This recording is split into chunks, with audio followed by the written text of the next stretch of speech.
Today we're going to go over part 3 of the Cnidaria notes and finish up this set of notes. Alright, so first up we're starting off with why coral reefs are important. So first reason they're important is that they protect from soil erosion. Waves from the ocean crash onto the shore and over time erode the shoreline. Coral reefs will help form a border land that acts as a buffer for the harsh waves. The reef cause the waves to slow down or stop them completely. This will then prevent erosion of the shoreline and potential property damage as well. So you can hear kind of the side view here. We have this just the ocean or the sea, we have the reef, and then kind of a lagoon area, and then land. So if this reef is gone, then the bigger waves crash over and go straight to the land, eroding that.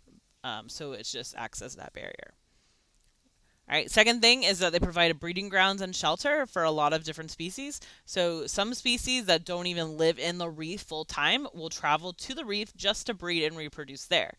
So coral reefs are very important for replenishing fish populations in the ocean for a lot of different species. All right. For humans, they're important because they provide tourism and fisheries. They are important for both fisheries and tourism businesses, restaurants, hotels, scuba rentals, boat rentals, tour guides, air travel, cruise lines, everything connected to that coral reef area. Now that does put a strain on it because you don't want to risk pollution and damaging the reef while balancing out the business side of things. But it does provide an economic boost to that area.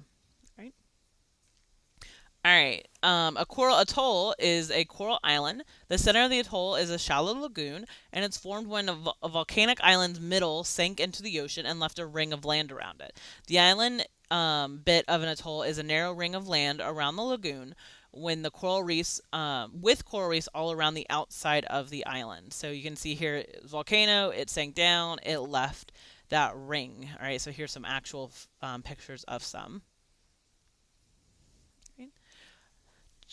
So then, next thing I want to talk about is the crown of thorns starfish. This is a well-known starfish for its voracious appetite for hard-living corals. This is a picture of one right here and one right here.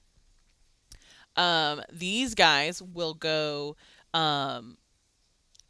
like crazy on coral. And so then there's one explanation for local population explosions of these destructive starfish is the collection of the starfish natural enemy, the Triton trumpet. So people will go through and pick out these guys right here in the middle, and that's who kills off the starfish. So if we pick out those guys from the water, then the starfish go crazy, they destroy the coral, and it throws off the whole balance. So what scuba clubs will do in these areas is organize starfish hunts in which the starfish are rounded up in an effort to help save the reefs. So they're trying to balance everything out by taking some of the starfish out so they don't destroy the reef.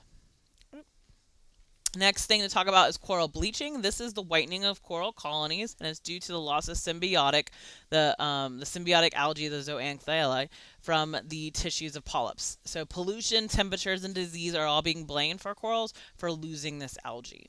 All right, and that's what's killing them off, and then they turn white. All right. If you ever get stung by an cnidarian, this includes both could be coral that stings you, jellyfish, or sea anemones. They can cause painful raised lesions and lines. Muscle spasms may develop. The lesions may fill with pus. They may cause nausea, vomiting, dizziness, headaches, and irregular heartbeat. It depends on the species and how bad the sting is, depending on how bad it is. When I personally got stung by, I believe it was just a common jellyfish that stung me.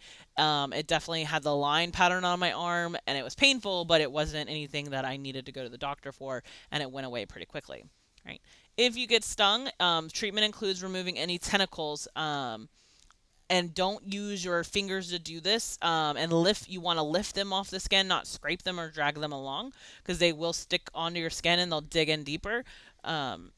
So if you scrape them along, it's going to just drag along your skin versus just picking them off or lifting them off is not going to cause more damage. And you don't want to use your fingers because the tentacles can sting your finger. So you want to use something else to help get them off. You can rinse with seawater to wash them away because nematocysts will be left on the skin. For instance, when I was stung, I just dunked my arm back under the water real quick, mostly out of reaction, but then that helped kind of shake the jellyfish off of me. All right. You can apply a hydrocortisone cream if the redness persists, and then definitely seek medical attention if muscle spasms develop because that's a big deal. And the doctor could possibly give you calcium gluconate in an IV form to help with that. Right? Um, so stings are usually mild, but some stings can be fatal, such as the box jellyfish. Mortality rate is about 20% in just the first 3 minutes of a sting. So that means if you get stung within 3 minutes, you have a 20% chance of dying. Right? There isn't an international database for mortalities by jellyfish stings, so we're not keeping real good track of everything internationally. So we don't have exact numbers to work with. All right. All right, last thing, which is technically in a separate phylum altogether, but I think these guys are really neat and they're very closely related to jellyfish. But outside of our main 9 phylum we're working on, we're going to add this one in as like a 10th, is the phylum Ctenophores. And these guys will look a lot like Cnidarians, but they're classified in a completely different phylum.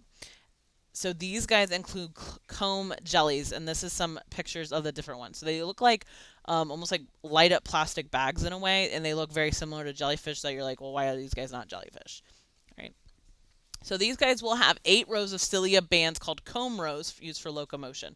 And if you watch a video of these, you can see the little comb rows refracting the light, because as they swim, they'll diffract light to produce a shimmering rainbow effect. So they're really just, to me, really pretty to look at. And they're just really fascinating. Right. These guys will have coloblast on their tentacles that's used to capture prey, and these are adhesive cells that stick to the prey. They do not have nematocysts. They don't have any stinging cells, so they can't hurt you if you touch them. They just, all they can do is stick to stuff. Right. They do eat zooplankton only, and sometimes they'll actually eat each other. Right. But that is all of the notes for this unit. So please let me know if you guys have any questions over any of it.